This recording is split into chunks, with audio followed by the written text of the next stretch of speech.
वहीं पे पढ़ ले, है ना। आओ, तो यदि हम बात करें बेटा zero order reaction, zero order reaction मतलब क्या है और ये क्यों इम्पॉर्टेंट है, इसमें से क्या ज़्यादातर आने के चांस हैं। तो जीरो ऑर्डर रिएक्शन 4 नंबर में तो नहीं आएगा, लेकिन 2 या 3 नंबर में आ सकता है। तो चलिए पहले हम देखते हैं तो क्या बोल रहा है जीरो ऑर्डर रिएक्शन। तो zero order reaction R is directly proportional to reactant की पावर 0। तो R equal to K, R की पावर 0, किसी की पावर 0 होती है तो वो 1 हो जाता है, तो हो जाएगा R इक्वल टू K। और यहीं पे dx बाई dt होता है रेट, ये हो गया रेट लॉ और ये हो गया रेट ऑफ रिएक्शन। क्लियर।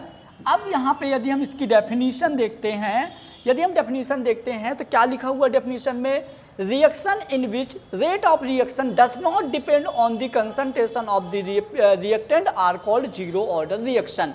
मतलब यदि किसी का रेट ऑफ रिएक्शन जो होता है वो कंसंट्रेशन, रिएक्टेंट की कंसंट्रेशन पर डिपेंड नहीं करता। क्लियर। क्या लिखा हुआ देखो, reaction in which rate of reaction does not depend on the concentration of the reactant, जो रिएक्टेंट की कंसंट्रेशन पर डिपेंड नहीं करता उसको हम क्या बोलेंगे, जीरो ऑर्डर रिएक्शन। और जीरो ऑर्डर रिएक्शन में इस तरह से हम 2 इक्वेशन बना दिए। अब ये दोनों आर सेम है तो दोनों को हम सेम कर देंगे, तो हम कर देंगे dx by D T equal to K, dx by D T equal to K. तो हमारा हो जाएगा dx equal to K D T. हम इन दोनों का क्या कर देंगे, इन दोनों में हम कर देंगे इंटीग्रेशन। तो ये हो जाएगा हमारा कुछ ऐसा dx equal to K D T. जब हमारा ये सांप हटेगा तो हो जाएगा x equal to K T, है ना। इंटीग्रेशन कांस्टेंट क्या लग जाएगा, हमारा c लग जाता है इंटीग्रेशन कांस्टेंट। यहाँ पे कुछ कंडीशन है, कंडीशन क्या है, कंडीशन है t बराबर 0 समय पर x 0 होता है। t बराबर 0 समय पे कंसंट्रेशन 0 थी प्रोडक्ट की, तो हमारा हो जाएगा, इसको इक्वेशन 3 दे दो, ये वैल्यू 3 में रख दो, तो 0 इक्वल टू के इंटू 0 प्लस सी। तो यहाँ हो जाएगा c इक्वल टू 0। अब c की वैल्यू यहाँ इक्वेशन 3 में पुट कर दो, तो क्या हो जाएगा x equal to K T plus 0, यानी कि x equal to K T. तो हमारा रेट कांस्टेंट हो जाएगा k equal to X by T. तो ये हो गया rate constant for zero order reaction. तो आपको इसी तरह कुछ सॉल्व कर देना है, किसके लिए, जीरो ऑर्डर रिएक्शन के लिए। क्लियर। चलिए, अब कभी कभी ऐसा जीरो ऑर्डर रिएक्शन का हाफ लाइफ कुछ इस तरीके से पूछता है, एक क्वेश्चन अलग से बना देगा। बोल दिया prove that half life period of zero order reaction is proportional to initial concentration of reactant. तो आप इसका आंसर सेम लिख दो कि if rate of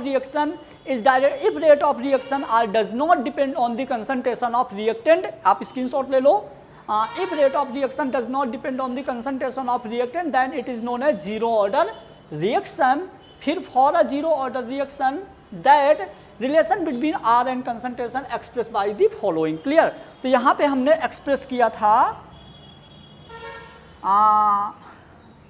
K equal to X by T. अब क्या बोल रहा है, ये हमारा फाइनल फार्मूला आ गया था।